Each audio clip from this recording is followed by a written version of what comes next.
desperation. One who works hard is one who hopes. Naitanim natin ang pag-asa at pagsisikap nang magdesisyon tayo na damayan ang ating Pilipino na nangangailangan ng tulong at nahihirapan sa buhay. Nahitabo kini human nga kita nagdesisyon nga mubarog sa katawhang Pilipino ug sa kanunay magmatinud-anon sa prinsipyo sa serbisyo publiko. Allow me then, ladies and gentlemen, to report to you and to the nation the progress of the programs and projects of the Office of the Vice President that were only made possible through your support. The Office of the Vice President continues to reach millions of financially challenged families needing medical assistance. The Medical Assistance Program is the top OVP social service for Filipinos. In April 2023, we reached 22,970 Filipinos. From May 2023 to April 2024, our satellite office and OVP Central Office focused on enhancing our efficiency to support more Filipinos needing medical assistance. As a result, by April 2024, we quadrupled our reach and assisted 119,234 individuals. One of our beneficiaries was a boy from Eastern Samar. The 5-year-old boy had cerebral palsy, and his family's lack of financial security made the boy's medical situation even more challenging for them. His mother, Christine, sought our help through the OVP Eastern Visayas Satellite Office. His daily struggle living with cerebral palsy is shared by a family that constantly worries about the risk of him acquiring life-threatening respiratory health conditions. We donated a set of equipment that addresses the boy's respiratory issues. The best that we can do is to ensure that breathing becomes less difficult for him. With an increased reach, our medical assistance program disbursed 1 billion pesos in contrast to just 236 million pesos in April of last year. We thank our partner hospitals, pharmacies, and other social service providers for the success of our program. In April 2024, over 30,000 families accessed our burial assistance totaling 150 million pesos. Compared to last year's period, the program only assisted 6,175 families utilizing 30.8 million pesos. The 400% increase indicates a substantial expansion in the reach and impact our burial assistance program. What started with a single beneficiary, we now have 12 people's organizations who are beneficiaries of the Magnegosyo Taday program. Nakakatuwa ang kwento ng mga benepisyaryo natin. Makikita natin sa kanila ang likas na tibay ng loob ng mga Pilipino para lumaban upang magtagumpay sa harap ng mga pagsubok sa buhay. Katulad na lang ng kwento ng mga miyembro ng Barangay Habag Fisherfolks Association sa Surigao del Sur. Mahirap ang kanilang buhay. May mga anak na pinag-aaral. Walang ibang pinagkakakitaan kundi ang pangingisda. Ngunit, hindi organisado ang mga mangingisda ng barangay. Kanya-kanya ang kanilang operasyon. Kanya-kanya rin sila sa pagharap ng mga problema at paghahanap ng solusyon. However, it only takes one person to initiate change. Isa si Danilo sa naglakas ng loob na hikayatin ang mga kapwa mangingisda na magtatag ng grupo. Alam ni Danilo na kapag organisado, maraming oportunidad ang magbubukas para sa kanila. At matapos nilang itatag ang Barangay Habag Fisherfolks Association, hindi lamang oportunidad ang nagbukas sa kanila, kundi pati pag-asa. Ang kasanatian sa Barangay Habag Fisherfolks Association nagpakita kanato sa pagtubo sa kooperasyon sa mga miyembro sa komunidad ug ang pagkusog sa ilahang maayong pagtagad sa usag-usa. Ang Barangay Habag Fisherfolks Association karon ang nag-unang supplier og isda sa ilang lugar og mga sikbit nga barangay. Currently, 12 civil society organizations comprising over 26,000 members have benefited from the Magnegosyo Taday entrepreneurial support. Each organization received 150,000 pesos for their livelihood projects. Nais ko lang ibahagi sa inyo ang kwento ng Mika, ang unang women's organization na tumanggap ng Magnegosyo Taday Fund. Ang mga miyembro ng Mika ay nakapagkita sa akin noong Marso para ipaabot sa OVP ang kanilang pasasalamat sa kanilang narating 2 taon pagkatapos nila naging recipient ng programa. Dalan din nila ang application forms para sa akin dahil nais kong maging member ng Mika. I am saying this because I am deeply impressed by Mika's advocacy and how the group exemplified the message of hard work and hope. Magandang halimbawa para sa mga kababaihan ang Mika. Ang epekto ng pag-asenso ng Mika ay hindi lamang nakasentro sa kanilang organisasyon, umaabot din ito sa buong komunidad sa pamamagitan ng kanilang partisipasyon sa mga aktibidad na naghihikayat ng aktibong partisipasyon ng mga kababaihan sa pagpaunlad ng kalidad ng buhay. Bukas ang Magnegosyo Taday na alalayan ang mga grupo ng mga mangingisda, LGBT, mga babae, kabataan, senior citizens, PWD, mga driver ng tricycles at iba pa. Ngunit katulad ng nasabi ko, binuksan natin ang programang ito sa mga individual na handang bumangon, tulungan ang kanilang sarili at maging produktibong Pilipino. Mula May 2023 hanggang April 2024, ang Magnegosyo Taday ay nakapagbigay ng puhunan na aabot sa 15,000 para sa 17 na mga Pilipino para simulan ang kanilang sariling livelihood projects. Kabilang sa mga individual project proposals na tanggap ng OVP ay ang sari-sari stores, salon at livestock growing. Pinapangarap natin na mas marami pang mga grupo o individual mula sa mga komunidad ang maabot natin sa pamamagitan ng Magnegosyo Taday. At OVP, we empower people to empower communities. And empowered communities build a strong, peaceful, and stable nation. Our Libreng Sakay program has assisted 735,202 Filipinos from May 2023 to April 2024. Since we started this project in 2022, we have already provided free transport services to 1.1 million Filipinos.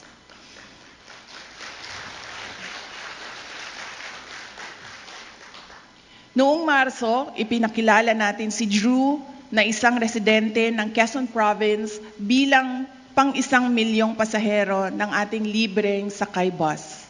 Habang nasa Manila, naging pasahero siya ng libreng sakay mula sa Ortigas Station patungo sa Cubao Q-Mart. Nalaman natin na yon ang unang pagkakataon na sumakay si Drew sa libreng sakay bus ng OVP. Our free transport service program has helped commuting students, the general public, and people like Drew and Emeline who works at a BPO company in Cebu. Kada adlaw gaatang si Emeline sa bus nga atong gi-assign diri sa Cebu. Tungod kay matod niya, duna siya'y matigom gikan sa budget nga alang unta sa pamasahe. Ang tinigom nga plete gamiton na lang sa lain pang mas importanteng galastusan sa panimalay. Mayroon na tayong 7 bus na nagbibigay ng libreng sakay sa ating mga kababayan sa buong Pilipinas. Isa sa Bacolod, Cebu at Davao at 4 naman sa Metro Manila. Partner natin dito ang mga jackliner sa NCR, Vallecar Transit sa Bacolod at Cebu at Bachelor Express sa Davao. Daghang salamat sa inyong suporta ug tabang dili lamang sa OVP kundi sa atong mga ng inahanglan na katauhang Pilipino. Isa rin sa mga una nating ginawa noong 2022 ay pagpasok natin sa OVP ang pagtatayo ng Disaster Operations Center o DOC. Ang DOC ay siyang nangunguna sa mga relief operations ng ating tanggapan at ito rin ang namamahala ng ating kalusugan food trucks. May from May 2023 to April 2024, the DOC conducted 92 relief operations which served 205,692 families all over the country. During these operations, 39,138 relief bags amounting to more than 37 million and 15,000 food bags amounting to more than 6 million were also provided. Isa sa mga nagawa ng OVP-DOC ang pagtulong sa mga biktima ng baha sa Lucena City noong Mayo. Ang ating team ay naghatid din ng tulong sa mga biktima ng baha sa Davao Region na umabot sa lampas 26,000 na pamilya sa pagsisimula ng 2024. Ang ating kalusugan food trucks naman ay naghatid ng pagkain sa mga relief responders na nandoon sa komunidad na apektado ng landslide sa Davao de Oro. Ako mismo ay sumaksi sa isang trauma session na ginawa para sa mga batang nakaligtas ng landslide sa probinsya. Nananawagan din tayo sa mga LGU na maging proactive sa pagresponde sa banta ng landslide, baha at iba pang kalamidad. Kabilang na dito ang paglilipat ng mga kababayan mula sa mga disaster risk areas sa mga ligtas na lugar. Maraming salamat sa mga satellite offices na nasa front lines para masiguro na maayos ang paghahatid natin ng tulong sa mga biktima ng mga kalamidad. Samantala, ang ating RISE program ay nakapagbigay naman ng 22,311 food bags sa mga kababayan natin na nahaharap sa krisis at higit na nangangailangan ng madaling tulong. Bilang isang ina, mahalaga sa akin na mahubog natin ang kamalayan at kaalaman ng mga bata para magkaroon sila ng magandang kinabukasan. Nagsisimula ang lahat sa pagtuturo sa kanila kung paano mangarap at pagbibigay sa kanila ng gabay para maisakatuparan nila ang kanilang mga pangarap sa buhay. Sa OVP, tinitiyak natin na kabilang sa mga programa ang para sa mga kabataan. To encourage Filipino learners to value education and environmental stewardship, OVP has distributed more than 186,000 bags containing school supplies and dental kits through the Pagbabago, A Million Learners and Trees campaign. We aim to distribute 1 million bags and plant 1 million trees by 2028. Through the program, we planted more than 266,000 trees from Luzon, Visayas, and Mindanao. Dako ang ako ang paghinaot sa tabang sa mga partners ug sa panguna sa mga satellite offices nga makabuot nato ang atong mga targets. Naniniwala ako at base na rin sa mga sigla at tiyaga ng ating mga satellite office staff at partners mula sa iba't ibang ahensya ng pamahalaan, kabilang na ang DNR, DepEd, Armed Forces of the Philippines, Philippine National Police, NGOs, community groups, church organizations, at mga advocates, magagawa natin ito. Umabot na nga tayo sa iba't ibang liblib na lugar ng Luzon, Visayas at Mindanao para sa ating programa. Narating natin ang mga conflict areas ng UPI sa Maguindanao sa pamamagitan ng ating satellite office sa BARM. Dahil dinadaanan ng maraming giyera, hirap sa pag-aaral ang ating mga kabataan sa lugar. At alam natin na nagiging mas vulnerable ang mga kabataan sa mga conflict areas kung hindi natin sila nabibigyan ng atensyon at tulong. Narating din natin ang mga bundok ng Bukidnon sa pamamagitan ng OVP, Southern Mindanao Satellite Office. Narating din natin ang liblib na lungsod ng Palanan sa pamamagitan ng OVP Cagayan Valley Satellite Office. isolated area ang Palanan mula sa ibang bahagi ng Sierra Madre. Mararating lamang ito sa pamamagitan ng eroplano, bangka o ilang araw na paglalakbay sa gubat. Ngunit wala namang mas mahalaga para sa isang tapat na lingkod bayan, kundi ang tunay na makapaglingkod at maiparating sa ating mga kababayan ang ating serbisyo. Salamat sa mga tumulong sa OVP para marating ng OVP Cagayan Valley Satellite Office ang ating mga kababayan sa Palanan. Meanwhile, the OVP Pansarap Bonds have augmented the nutritional requirements of over 14,000 malnourished and severely malnourished students by providing more than 1.1 million fortified bonds in the past year. Napatunayan ng iba't ibang mga pag-aaral na ang nutrisyon ay may malaking papel sa paghubog ng ating mga kabataan. Hindi lamang ito mahalaga sa kanilang pisikal na mga aktibidad, kundi pati na rin sa kanilang talino. Ang unang hangarin natin ay makita ang pagbabago sa timbang ng mga kabataang underweight at ito ay epektibo sa unang pagpapatupad natin ng programa sa Davao at Nuro sa UPI, Maguindanao.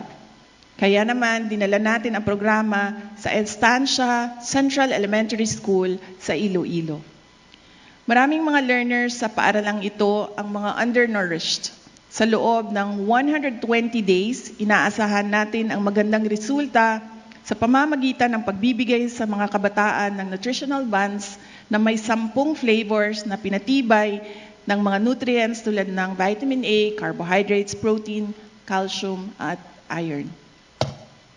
Kasabay ng programang ito ang masusing pagsubaybay ng mga nutritionists sa pag-unlad ng kalusugan ng mga bata. Our You Can Be VP program, or You Can Be Vice President program, also continued, and our participants joined me during my official trips abroad. The program already has 5 student participants. We envision that through this program, we will be able to foster leadership among the youth and instill in them the skills they need to develop to become effective leaders. One of the program participants was Elise. She embodies someone who knows what she wants, but also knows that she must work hard to get it. One day, we received a letter from Elise in which she expressed her desire to participate in the program after learning about it from several social media posts. It was for me a demonstration of her character as a young Filipino with a dream and the determination to make this dream come true. Hindi po tayo laging nakakatanggap ng sulat na katulad ng sulat na ipinadala sa atin ni Elise. Nakita natin sa kanya ang mga ilang bagay na nais nating pamarisan ng ibang mga kabataang Pilipino. We selected Elise as a You Can Be Vice President participant as she joined me in Kuala Lumpur, Malaysia in February. After the program, we learned from Elise that she won as the Student Council President of Santa Cruz Integrated High School in Lubao, Pampanga. She embodies hard work, optimism, and determination, and her self-confidence will tremendously help her fulfill her dreams. At this point, allow me to honor the 4 other student leaders who have joined me on my official trips abroad since we started the program in 2022. Trix is a grade 9 student from Dinalupihan, Bataan. Naomi is a grade 8 student from Bacolod, Negros Occidental. Kester is a grade 4 student from Danao, Cebu. And Shara May is a grade 8 student from Northern Samar. They have stories that could inspire young Filipinos to value education, pursue their dreams, and become agents of change as leaders. And they have stories that could become our anchor of hope that one day the Philippines will be led by Filipinos named Elise, Trix, Naomi, Kester, and Ciara. Since May 2023 to April 2024, I had 56 diplomatic engagements. These activities with various countries have contributed towards deepening and broadening the bilateral relations with our partner countries. In my capacity as Secretary for Education and President of the Southeastern Asian Ministers of Education Organization, or SIMEO Council, I visited Brunei Darussalam, Singapore, Republic of Korea, Malaysia, and the Kingdom of Cambodia. Let me emphasize, however, hindi kasali sa ASEAN ang Korea, but I was there because I was invited by the government of Korea. Let me emphasize, however, that these engagements were all carried out under the authority as the Vice President. During courtesy calls and meetings, I was able to meet 41 ambassadors, my counterparts as Secretary for Education and Vice President, and other foreign dignitaries. Since assumption into office, we have been moving around the country, meeting with different communities, consulting with organizations, and talking to LGU officials. From May 2023 to April 2024, we participated in 342 meetings and events all around the country. These visits keep us in touch with the realities on the ground, and they remind us of the work that should be done. Mga kababayan, ladies and gentlemen, while we celebrate our success, we are not really here to congratulate each other, tap each other's back, or make ourselves feel better for what we have achieved. I take this as a reminder of the more significant challenges ahead of us as we continue to fulfill our aspirations for the Filipinos. I also take this as a reminder that we are here based on our commitment as responsible leaders and Filipino citizens. At sa pagpapatuloy natin ng ating mga programa, araw-araw ay patuloy din nating maririnig ang iba't ibang kwento ng buhay mula sa mga Pilipino na dudulog para humingi ng tulong sa atin sa Central Office ng Office of the Vice President at 10 satellite offices at 2 extension offices. At aasahan nila ang ating pagpapasya. Katulad ng ating pagpapasya sa nakalipas na 2 taon kung saan nagdesisyon tayo na maging epektibong ahensya ng pamahalaan para sa mga mamamayan. Inaasahan ng mga Pilipino na mananatili tayong tapat sa ating tungkulin sa kanila at sa ating bayan. Yan po ang hamon sa atin. We are given the opportunity to serve the people and become institutions that would help restore the people's trust in our government through effective, relevant, and timely public service. May we not squander the opportunity to lead, serve, and lift people up so that they become part of our mission to build the nation. Lastly, let me say that the power of collaboration to make things happen can only be put into play if all the actors involved, if all of us here fully dedicate, fully commit to honoring our social contract with the people. And we have proven that we are focused, we are resolute, we are strong. Mga kaigsuunan, wala pa natapos ang atong kontrata sa mga Pilipino. Hangtod nga gagahupot kita og katungdanan, mubo man kini o taas, magpadayon ang pagtawag kanato aron alagaran ang katawhan. Kanunay unta nato kining mahinumduman. Og sa kanunay, unta kita magpabilin nga mga lider ug mga taong gobyerno nga galantaw sa kaayuhan sa mga Pilipino. Mga lider ug taong gobyerno nga sa kanunay mobarog alang sa interes sa mga Pilipino. Ug mga lider ug taong gobyerno nga matidunod-anon ug sa kanunay gasubay sa prinsipyo sa pagsilbi sa publiko. Salubungin po natin ang panibagong yugto ng ating kolaborasyon na may nag-aalab na pagsisikap, at pag-asa para sa mga Pilipino at para sa Pilipinas. Mga kababayan, patuloy po tayo maging matatag tungo sa pagtaguyod ng isang bansang makabata at mga batang makabansa. Ang lahat ng ginagawa natin ay para sa Diyos, sa bayan, at sa bawat pamilyang Pilipino. Syukran.